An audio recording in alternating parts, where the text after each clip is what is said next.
Bonsoir à toutes et à tous, bienvenue dans cette nouvelle édition. À la une de l'actualité de ce soir, depuis hier, 2 personnes ont fait l'objet d'un avis de recherche émanant de la gendarmerie nationale. Elles sont considérées comme suspects dans l'affaire d'enlèvement dans le district d'Anzouzourbe. Par ailleurs, les effectifs de l'armée, de la gendarmerie et de la police ont également été augmentés suite aux instructions du président de la République Andradouel d'éradiquer le kidnapping. Reportage de Antoniana Martina et de Sai Sylvain. Le district d'Anzouzourbe est désormais devenu une zone rouge. Les habitants de la ville de Martspouy, où 5 otages ont été tués par les bandits, sont totalement désemparés. Le président de la République Andradouel a ainsi donné consigne aux forces armées malgaches d'éradiquer ces actes criminels qui terrifient complètement les habitants d'Anzouzourbe en ce moment. Hier, des membres de l'Emonade se sont rendus à Martspouy pour poursuivre les enquêtes. Dans la soirée d'hier également, la gendarmerie a lancé un avis de recherche concernant 2 hommes qui, selon les informations, sont suspectés de meurtre, d'enlèvement et d'extorsion d'argent. Par ailleurs, le renforcement de la sécurité dans ce district a été renforcé à travers l'augmentation de l'effectif des militaires, gendarmes et policiers qui y sont déployés. La lutte contre les enlèvements est l'une des tâches principales des forces de sécurité. C'est pourquoi elles travaillent jour et nuit pour rechercher les criminels, ont confirmé les responsables de l'Emonade. Et toujours dans ce contexte, les habitants d'Anzouzourbe attendent des résultats des forces de l'ordre, a déclaré le maire de la commune d'Alakamis Anjan Madiou. Selon les informations, le nombre de kidnappings y a augmenté. L'objectif est donc de démanteler le réseau. Les habitants du district d'Anzouzourbe sont là pour la plupart des agriculteurs. Le maire lance donc un appel pour les protéger pour qu'ils puissent exercer leurs activités sereinement. Toujours un reportage de Antoniana Martina, Sai Sylvain sur les images de Sech Andjanab. Les cas de kidnapping dans le district d'Anzouzourbe est devenu une affaire d'État.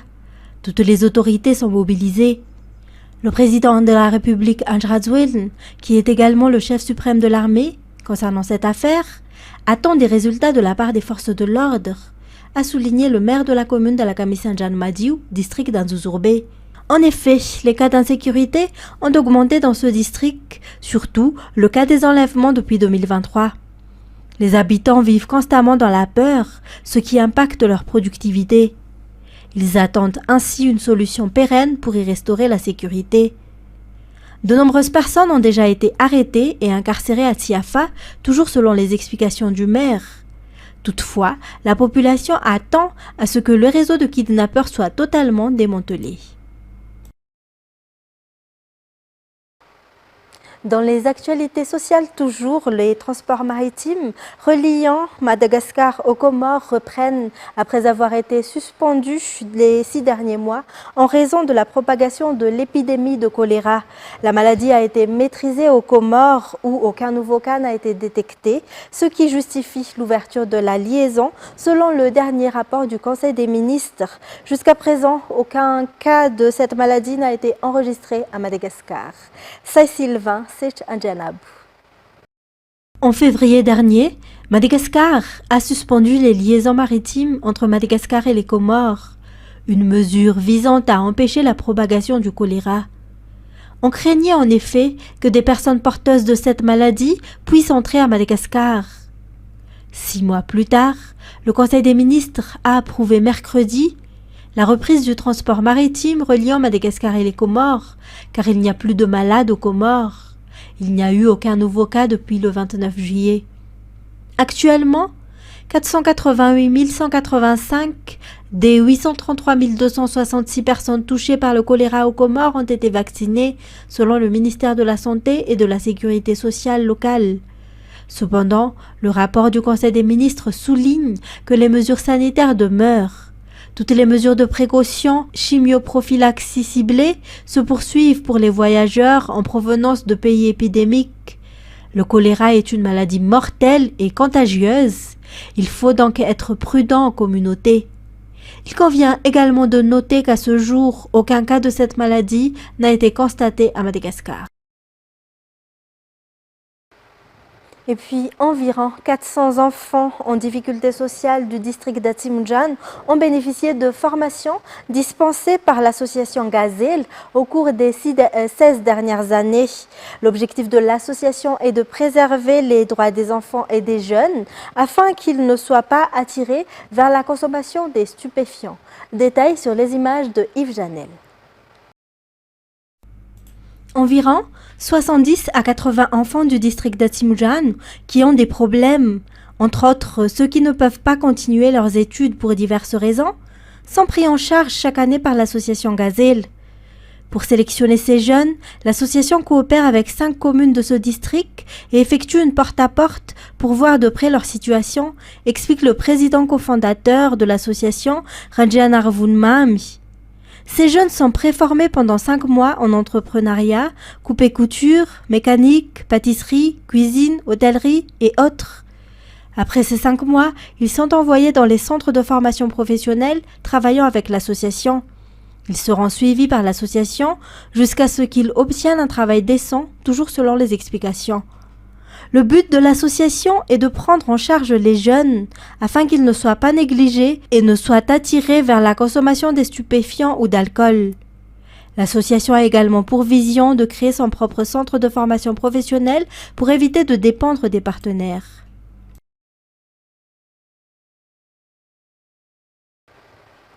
En économie, la consommation de l'euro sur le marché des devises a diminué au cours des 3 derniers mois, selon le ministre de l'Économie et des Finances, ce qui a causé l'augmentation de sa valeur par rapport à l'arrière la semaine dernière. Il existe déjà une politique structurée par la Banque centrale de Madagascar et par le gouvernement pour le stabiliser par rapport au dollar et à l'arrière. Détails sur les images de Yves Janel. La valeur de 1 euro a atteint 5002 arrières le 19 août et elle n'était pas inférieure à 4988 arrières jusqu'au 29 août. Outre le déséquilibre entre l'offre et la demande sur le marché des devises et la diminution des exportations, le nombre de clients de l'euro sur le marché a également diminué les 3 derniers mois, a déclaré le ministre de l'Économie et des Finances, Rabarnirinarsson Rijasmbelu. En effet, selon elle, seulement 179 milliards d'ariars, soit environ 35,89 millions d'euros, ont circulé sur le marché à Madagascar. Si pour le dollar, cela était de 1000 milliards d'ariars, soit 219,78 millions de dollars ces 3 derniers mois. Pour y remédier, la Banque centrale et le gouvernement mettent en place une politique structurelle visant à stabiliser l'euro par rapport au dollar et à l'arrière, toujours selon elle. En politique, la CENI a indiqué que les personnes qui remplissent les conditions pour se présenter aux élections telles que définies par le décret gouvernemental et la loi régissant l'élection peuvent se porter candidats aux élections communales. Les dossiers de candidature sont remis à l'OVEC par un mandataire. Les maires en fonction seront automatiquement démissionnaires dès que leur candidature est approuvée. C'est Enran Irland. À l'approche des élections communales du 11 décembre, la ministre de la Population et de la Solidarité exhorte les femmes de toute l'île à y participer activement. Elle a également remercié la CENI pour le forum de discussion organisé dans chaque chef-lieu de province. De nombreux défis attendent la CENI et elle est prête à remplir toutes les obligations qui lui incombent, a déclaré le président de la CENI lors de l'ouverture de la réunion tenue mercredi dernier à son siège à Larbi. Les forums de discussion se poursuivront et la CENI est toujours ouverte à tous pour améliorer son fonctionnement, a indiqué le président de cette institution. C'est ce qui nous conduit aux actualités internationales à l'occasion de la Journée internationale des victimes de disparition forcée qui a eu lieu le 30 août. Des dizaines de personnes se sont rassemblées en Colombie. Malgré les accords de paix signés entre les différents groupes armés et États colombiens, les disparitions y restent un phénomène endémique. France 24. Leurs noms et leurs portraits sont affichés à même le sol. Dans cette rue de Bogota, des familles se sont rassemblées à l'occasion de la Journée mondiale des personnes disparues. Près du stade de la ville, elles ont voulu lancer un message et partager leur douleur. Tant que nous n'avons pas de corps, nous n'avons nulle part où nous recueillir, nous n'avons nulle part où déposer des fleurs. Nous n'avons aucun moyen de refermer ce cycle et d'entamer notre deuil. Les disparitions et les enlèvements ont longtemps endeuillé la société colombienne. Les groupes paramilitaires, comme les FARC, les utilisaient comme moyen de pression sur les autorités. Malgré les accords de paix signés entre les différents groupes armés et l'État colombien, le phénomène, lui, se poursuit. Depuis le début de l'année, plus de 2200 disparitions ont été enregistrées à Bogota, un chiffre en constante augmentation. Les disparitions continuent et elles ne sont pas réparties de manière égale sur le territoire. Arauca, par exemple, concentre beaucoup de disparitions. Les familles des disparus mineurs mettent aussi en avant des manipulations via les réseaux sociaux.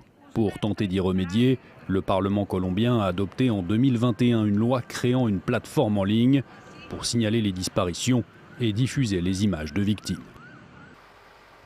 La Cour pénale internationale qui a émis un mandat d'arrêt à l'encontre de Vladimir Poutine et l'Ukraine ont réclamé vendredi l'arrestation du président russe au cours de sa prochaine visite en Mongolie.